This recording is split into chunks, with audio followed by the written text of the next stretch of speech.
26장. 예수님께서 이 모든 말씀을 마치셨을 때입니다. 예수님께서 제자들에게 말씀하셨습니다. 너희도 알다시피 이틀 뒤가 유월절이다. 그때 인자는 넘겨져 십자가에서 죽을 것이다. 그때 대제사장과 장로들이 가야바라고 하는 대제사장 공관에 모였습니다. 그들은 조용히 예수님을 잡아 죽일 계획을 세웠습니다.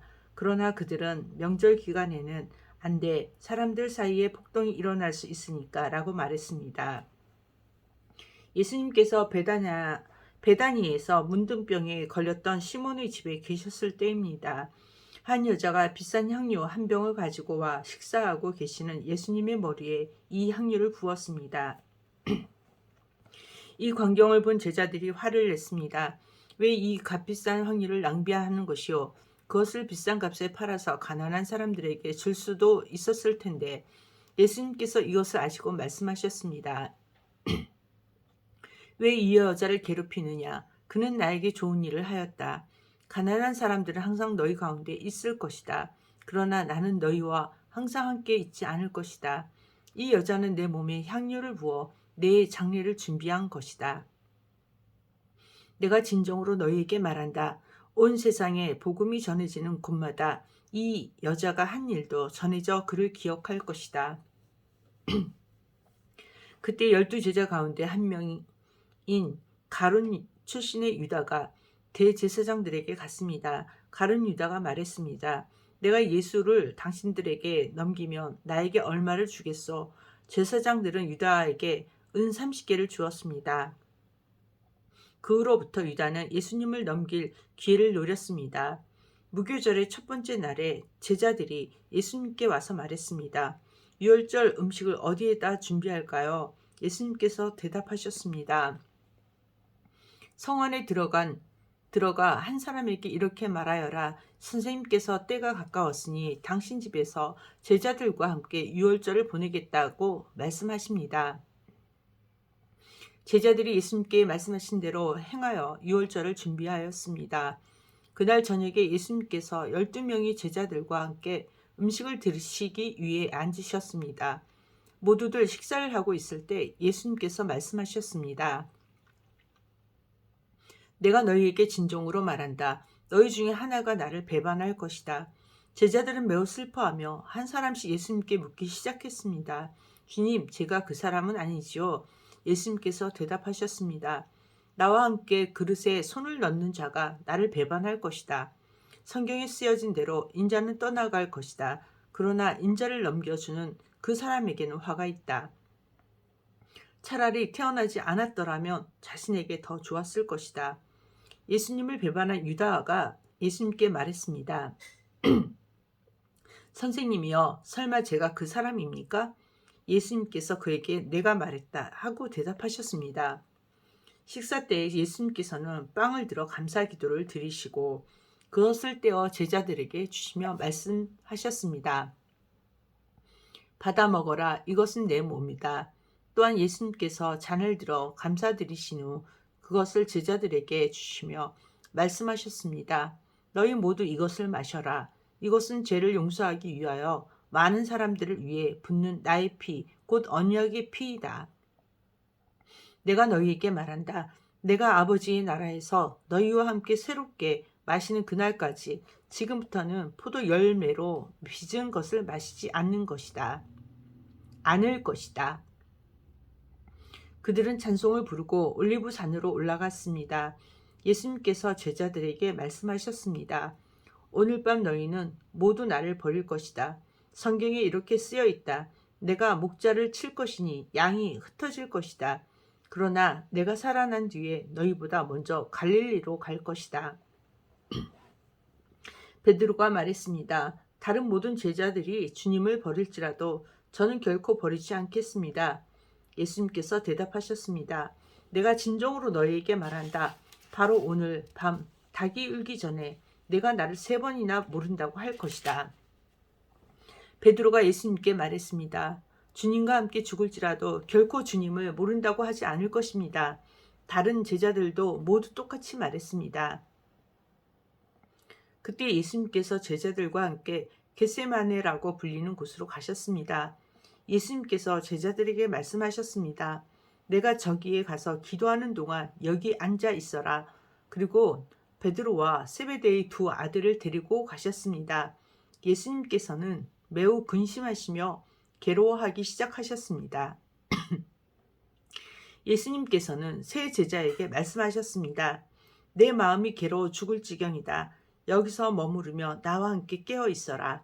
그리고 나서 약간 떨어진 곳으로 가서 얼굴을 땅에 대고 기도하셨습니다. 나의 아버지, 할 수만 있다면 제게서 이 잔을 지나가게 해 주십시오. 그러나 내 뜻대로 하지 마시고 아버지의 뜻대로 하시길 원합니다. 기도하신 후 제자들에게 오셔서 제자들이 자고 있는 것을 보시고 베드로에게 말씀하셨습니다. 너희들은 1시간도 나와 함께 깨어 있을 수 없느냐? 깨어서 너희가 시험에 빠지지 않도록 기도하여라. 영은 원하지만 육체가 약하구나. 예수님께서 다시 가셔서 두 번째 기도를 하셨습니다. 나의 아버지여, 이것이 제게서 지나갈 수 없고 제가 마셔야만 한다면 아버지의 뜻대로 되기를 기도합니다. 그러고 나서 다시 제자들에게 가셔서 제자들이 자고 있는 것을 보셨습니다. 그들은 너무 졸렸던 것입니다. 그래서 예수님께서는 제자들을 놔두고 다시 세 번째로 기도하셨습니다. 예수님께서는 같은 기도를 한 번 더 하셨습니다. 그 다음에 예수님께서 제자들에게 돌아오셔서 말씀하셨습니다. 아직도 자고 있고 쉬고 있느냐? 보아라, 때가 가까이 왔다. 인자가 죄인들의 손에 넘겨진다. 일어나라, 가자. 나를 배반한 사람이 가까이 오고 있다. 예수님께서 말씀하시는 동안 12제자 가운데 하나인 유다가 왔습니다.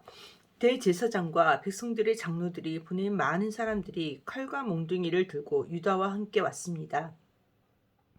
예수님을 배반한 유다가 이들에게 내가 입맞춘 사람이 바로 그 사람입니다. 그를 잡으시오. 라며 신호를 정해 주었습니다. 곧바로 유다는 예수님께 가서 말했습니다. 선생님 안녕하십니까? 그러면서 입을 맞추었습니다. 예수님께서 친구여 무엇하러 여기에 왔느냐 하고 묻자 사람들이 와서 예수님을 붙잡았습니다. 그러자 예수님과 함께 있던 제자 중 한 사람이 칼을 뽑았습니다. 그리고 대제사장이 종에게 칼을 휘둘러 그 종의 귀를 잘랐습니다. 예수님께서 그에게 말씀하셨습니다. 칼을 도로 제자리에 꽂아라. 칼을 쓰는 사람은 칼로 죽을 것이다. 너는 내가 내 아버지께 말씀드리면 즉시 12군단도 넘는 천사들을 보내주실 것을 생각하지 못하느냐? 그러나 만일 그렇게 하면 이 일이 반드시 일어난다고 한 성경 말씀이 어떻게 이루어지겠느냐? 그리고 나서 예수님께서 사람들에게 말씀하셨습니다. 너희는 마치 강도를 잡을 것처럼 칼과 몽둥이를 가지고 왔구나. 내가 성전에 앉아 매일 가르쳤지만 너희는 나를 잡지 않았다. 이 모든 것은 예언자의 글을 이루기 위해 일어난 것이다. 그때 그 모든 제자들이 예수님을 버리고 도망갔습니다. 예수님을 잡은 사람들이 예수님을 대제사장 가야바에게로 끌고 갔습니다. 거기에는 율법학자들과 장로들이 모여 있었습니다. 베드로가 예수님과 멀찍이 떨어져 따라가 제사장의 공관 마당에 들어갔습니다. 그리고 결과를 보려고 경비원들 틈에 끼어 함께 앉았습니다. 대제사장들과 전체 의원들이 예수님을 죽이기 위해 예수님을 고소할 거짓 증거를 찾으려고 하였습니다. 많은 거짓 증인들이 나왔으나 아무 증거도 얻지 못하던 중 마침내 두 사람이 나왔습니다. 이들은 이 사람이 나는 하나님의 성전을 헐고 그것을 3일 만에 다시 세울 수 있다라고 말했습니다. 라고 증언했습니다. 대제사장이 일어서서 예수님께 물었습니다. 당신은 아무 대답도 하지 않겠소?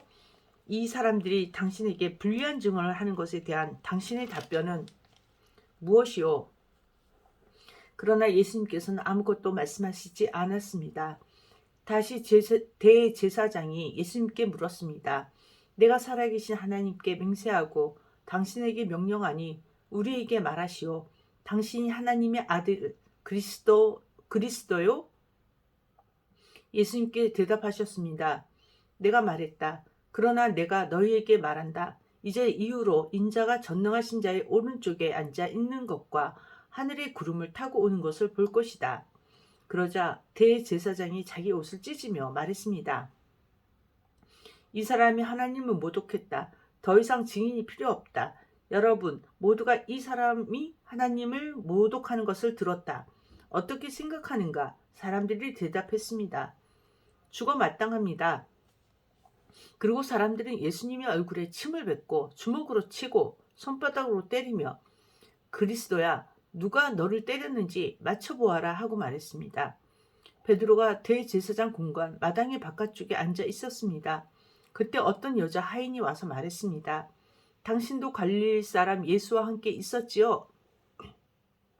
그러자 베드로는 당신이 무슨 말을 하는지 모르겠어 라며 모든 사람들 앞에서 그렇지 않다고 말했습니다.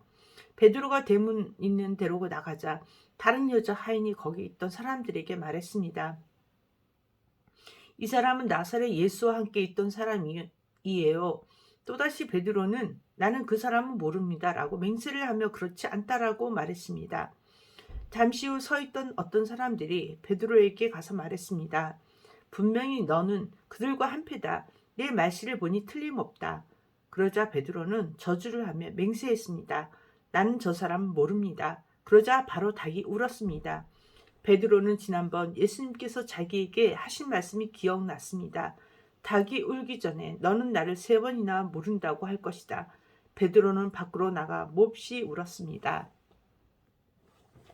27장 다음날 아침이 되자 모든 대제사장과 백성의 장로들이 예수님을 죽이려고 논의를 하였습니다. 그들은 예수님을 묶어 총독인 빌라도에게 데려가 그에게 넘겨주었습니다. 예수님을 배반한 유다는 예수님이 유죄 판결을 받은 것을 보고 양심의 가책을 느꼈습니다. 그래서 은 30개를 대제사장과 장로들에게 돌려주었습니다. 유다가 말했습니다. 내가 죄 없는 피를 팔아 넘기는 죄를 지었습니다. 그들이 대답하였습니다. 그게 우리와 무슨 상관이냐? 그것은 너의 문제다. 유다는 은화를 성전 안에 내던지고 나가서 목매어 자살했습니다. 대제사장들이 성전에서 그 돈을 거두고 말했습니다. 이 돈은 핏값이니 성전에 두는 것은 안 될 일이다. 그들은 서로 의논하여 그 돈으로 토기장이의 밭을 사 나그네들의 묘지로 삼기로 결정했습니다. 그 밭은 지금까지 피밭이라고 불립니다. 그래서 예언자 예레미야가 말한 것이 이루어졌습니다. 그들이 은화 30개, 즉 이스라엘 사람들이 몸값이라고 정한 값을 받았다. 그리고 토기장이 밭을 샀는데 밭값으로 그 돈을 주었다. 이것은 주께서 내게 지시한 그대로이다. 예수님께서 총독 앞에 서셨습니다. 총독이 예수님께 물었습니다. 당신이 유대인이 왕이요? 예수님께서 내가 말하였다 라고 대답하셨습니다. 대제사장과 장로들이 예수님을 고발하였지만 예수님께서는 아무 대답도 하지 않으셨습니다. 그래서 빌라도가 예수님께 말했습니다. 이 사람들이 너를 여러 가지로 고발하는 것이 들리지 않느냐? 그러자 예수님께서는 빌라도에게 단 한마디도 대답하지 않으셨습니다. 빌라도는 이것을 보고 이상하게 생각했습니다. 명절이 되면 백성들이 원하는 죄수 1명을 총독이 사면해 주는 관례가 있었습니다. 당시 감옥에는 바라바라고 하는 아주 악명 높은 죄수가 1명 있었습니다. 사람들이 모였을 때 빌라도가 말했습니다. 너희는 누구를 놓아주기를 원하느냐? 바라바냐? 아니면 그리스도라고 하는 예수냐? 빌라도가 이렇게 말한 것은 사람들이 예수님을 시기해서 자기에게 넘겨준 것을 알고 있었기 때문이었습니다. 빌라도가 재판관에 앉아 있을 때 그의 아내가 사람을 보내 말했습니다. 저 죄 없는 사람에게 아무 일도 하지 마세요. 어젯밤 꿈속에서 제가 이 사람 때문에 몹시 고통받았습니다. 그러나 대제사장들과 장로들은 군중들에게 바라바를 놓아주고 예수님을 죽이도록 요청하라고 시켰습니다. 빌라도가 사람들에게 말했습니다. 이 두 사람 중에 누구를 석방시켜 주길 원하느냐? 사람들이 대답했습니다. 바라바요. 빌라도가 물었습니다. 그러면 그리스도라고 하는 예수는 어떻게 해야 하겠느냐? 그들이 모두 대답했습니다. 그를 십자가에 매달아 죽이시오. 빌라도가 물었습니다. 그 이유가 무엇이냐? 그가 무슨 악한 일을 했느냐? 그러자 사람들은 더 크게 소리쳤습니다. 그를 십자가에 매달아 죽이시오. 빌라도는 자기로서는 어찌할 도리가 없다는 것을 깨달았습니다. 그리고 잘못하면 폭동이 일어날지도 모른다고 생각하였습니다. 그래서 그는 물을 떠다가 사람들 앞에서 손을 씻으며 말했습니다. 나는 이 사람의 피에 대하여 아무런 책임이 없다. 너희가 알아서 해라. 사람들이 한결같이 대답했습니다. 그의 피에 대한 책임은 우리와 우리 아이들이 지겠습니다. 결국 빌라도는 바라바를 풀어주었습니다. 그리고 예수님을 채찍으로 때리게 한 후 십자가에 매달도록 내어주었습니다. 총독의 군인들이 예수님을 총독의 관저로 끌고 들어갔습니다. 그러자 모두 부대원이 예수님 주위로 모였습니다. 그들은 예수님의 옷을 벗기고 대신 붉은색 옷을 입혔습니다. 그리고 가시로 왕관을 엮어 예수님의 머리 위에 씌웠습니다. 그들은 예수님의 오른손에 지팡이를 쥐어 주었습니다. 그리고 유대인의 왕 만세라고 말하며 예수님께 무릎 꿇고 절하면서 놀렸습니다. 그들은 예수님께 침을 뱉고 지팡이를 빼앗아 예수님의 머리를 쳤습니다. 예수님을 실컷 조롱한 후에 붉은색 옷을 벗기고 원래의 옷으로 다시 입혔습니다. 그리고 예수님을 십자가에 매달아 죽이려고 끌고 갔습니다. 군인들이 나가다가 구레네 출신의 시몬이라는 사람을 만났습니다. 군인들은 그에게 강제로 예수님의 십자가를 지고 가게 하였습니다. 그들은 골고다라는 곳으로 갔습니다. 골고다는 해골의 땅이란 뜻입니다. 군인들은 예수님께 쓸개즙을 섞은 포도주를 주어 마시게 하였습니다. 그러나 예수님께서는 맛을 보시고는 마시려고 하지 않으셨습니다. 군인들이 예수님을 십자가에 못 박고 제비를 뽑아 예수님의 옷을 나누어 가졌습니다. 그리고 거기 앉아서 예수님을 계속 지켜보았습니다. 그들은 예수님의 머리 위에 이 사람은 유대인의 왕 예수다라고 쓴 죄표를 걸어 놓았습니다. 그때 두 강도가 예수님과 함께 십자가에 못 박혔습니다. 한 사람은 오른쪽에 다른 한 사람은 왼쪽에 매달렸습니다. 지나가던 사람들이 고개를 저으면서 예수님께 욕을 하였습니다. 성전을 헐고 3일 만에 다시 세운다는 사람아, 내 자신이나 구원하여라. 만일 하나님의 아들이라면 십자가에서 내려와 보아라. 이와 같이 대제사장들도 율법학자들과 장로들과 함께 예수님을 조롱하며 말했습니다. 이 사람이 다른 사람들을 구하면서 자기 자신을 구하지 못하는구나. 그는 이스라엘의 왕이니 지금 십자가에서 내려오라지. 그러면 우리가 그를 믿겠다. 그가 하나님을 믿는다는데 하나님께서 원하신다면 그를 당장 구원해 주시라고 그래라. 자신이 나는 하나님의 아들이라고 했으니까 말이다. 예수님과 함께 십자가에 못 박힌 강도들도 똑같은 욕을 예수님께 했습니다. 날 12시부터 오후 3시까지 온 땅이 어둠에 덮였습니다. 오후 3시쯤에 예수님께서 엘리엘리나 라마 사박다니 하고 큰 소리로 외치셨습니다.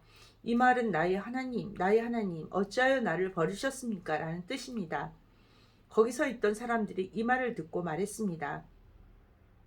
이 사람아 엘리야를 부른다. 그러자 얼른 한 사람이 뛰어가서 해면을 가져다 신포도주를 적셨습니다. 그리고 예수님께서 마시도록 지팡이에 매달아 주었습니다. 나머지 사람들이 말했습니다. 가만 놔두어라. 엘리야가 그를 구원하러 오나 보자. 다시 예수님께 큰 소리로 외치셨습니다. 그리고 숨을 거두셨습니다. 그때 성전 휘장이 위에서부터 아래까지 두 조각으로 갈라졌습니다. 땅이 흔들리고 바위들이 쪼개졌으며 무덤이 열리고 잠자던 많은 성도들이 몸이 다시 살아났습니다. 예수님께서 부활하신 후 그들은 무덤에서 나와 거룩한 성으로 들어가서 많은 사람들에게 나타나 보였습니다. 예수님을 지키던 백부장과 병사들이 지진과 일어난 모든 일들을 보고 매우 놀라면서 말했습니다. 이 사람은 정말로 하나님의 아들이었다. 많은 여자들이 멀리 떨어진 곳에서 이를 지켜보고 있었습니다. 이들은 갈릴리에서부터 예수님을 섬기려고 따라온 사람들이었습니다. 그 중에 막달라 마리아와 야고보와 요셉의 어머니 마리아 그리고 세베대의 아들들의 어머니가 있었습니다. 그날 저녁에 요셉이라는 아리마대 출신의 한 부자가 왔습니다. 그도 역시 예수님의 제자였습니다. 요셉은 빌라도에게 가서 예수님의 시신을 달라고 요청했습니다. 그러자 빌라도는 요셉에게 넘겨주라고 군인들에게 명령하였습니다. 요셉은 그 시체를 가져다가 깨끗한 천으로 둘렀습니다. 그리고 바위를 뚫어 만든 자신의 새 무덤에 예수님의 시신을 모셨습니다. 그는 큰 돌을 굴려 무덤의 입구를 막고 돌아갔습니다. 막달라 마리아와 다른 마리아가 무덤 맞은편에 앉아 있었습니다. 이튿날 곧 준비일이 지난 후에 대제사장들과 바리새파 사람들이 빌라도에게 왔습니다. 그들은 말했습니다. 각하 그 거짓말쟁이가 살아있을 때 내가 3일 뒤에 살아날 것이다 라고 한 말이 기억납니다. 그러니 명령을 내리셔서 3일째 되는 날까지 그 무덤을 꼭 지키게 하십시오. 그의 제자들이 와서 시체를 훔쳐간 후 사람들에게 그가 다시 살아났다고 할 수 있습니다. 그러면 이번 속임수는 처음 것보다 더 나쁜 결과를 가져올 것입니다. 빌라도가 말했습니다. 경비병들을 데리고 가서 당신들이 할 수 있는 대로 무덤을 지키시오. 그렇게 해서 그들은 무덤에 가서 돌을 봉인하고 경비병들을 시켜 입구를 지키게 하였습니다. 28장 안식일 다음 날, 즉 한 주의 첫날 동틀 무렵에 막달라 마리아와 다른 마리아가 무덤을 보러 갔습니다. 그때 강한 지진이 일어나고 하나님의 천사가 하늘에서 내려왔습니다. 그 천사는 돌을 굴려 치우고 그 위에 앉았습니다. 그 모습은 번개와 같았고 옷은 눈처럼 희었습니다. 경비병들이 그 천사들을 보고 두려워 떨었고 마치 죽은 사람처럼 되었습니다. 천사가 그 여자에게 말했습니다. 두려워하지 마라. 너희가 십자가에 못 박히신 예수님을 찾고 있다는 것을 알고 있다. 예수님이 여기 계시지 않다. 말씀하신 대로 다시 살아나셨다. 와서 예수님이 누우셨던 곳을 보아라. 그리고 빨리 가서 제자들에게 이렇게 말하여라. 예수님께서 죽음에서 다시 살아나셨습니다. 그리고 먼저 갈릴리로 가셨습니다. 거기서 예수님을 뵐 수 있을 것입니다. 보아라. 이것이 내가 너희에게 전한 말이다. 여자들은 재빨리 무덤을 떠났습니다. 그들은 두려우면서도 매우 기뻤습니다. 그들은 제자들에게 이 소식을 전해주려고 달려갔습니다. 그때 갑자기 예수님께서 여자들에게 나타나셔서 말씀하셨습니다. 잘 있었느냐? 여자들은 예수님께 다가가서 그분의 발을 붙잡고 절했습니다.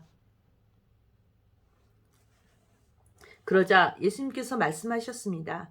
두려워하지 마라. 가서 내 형제들에게 갈릴리로 가라고 말하여라. 거기서 그들이 나를 볼 것이다. 여자들이 가고 있는 동안 몇몇 경비병들도 성으로 들어가 대제사장들에게 일어난 모든 것을 말하였습니다. 대제사장들은 장로들과 함께 모여 의논하였습니다. 이들은 경비병들에게 많은 돈을 주었습니다. 그리고 사람들에게는 밤에 예수의 제자들이 찾아와 우리가 잠든 사이에 그 시체를 훔쳐갔다고 말하여라. 만일 이 이야기가 총독의 귀에 들어갔더라도 우리가 잘 말해서 너희들을 구해주겠다라고 말했습니다. 돈을 받은 경비병들은 그들이 시킨 대로 했습니다. 그래서 이런 소문이 유대인들 사이에 널리 퍼지게 되었고 오늘날까지 그렇게 알고 있습니다. 11명의 제자들이 갈릴리로 가서 예수님께서 지시하신 산에 이르렀습니다. 그들은 예수님을 뵙고 절했습니다. 그러나 몇 명은 의심하기도 했습니다. 예수님께서 오셔서 말씀하셨습니다. 하늘과 땅의 모든 권세가 내게 주어졌다. 그러므로 너희는 가서 모든 민족을 제자로 삼아라. 아버지와 아들과 성령의 이름으로 세례를 주어라. 내가 너희에게 말한 모든 것을 지키도록 가르쳐라. 보아라, 내가 너희와 세상 끝날까지 항상 함께 있겠다. 아멘.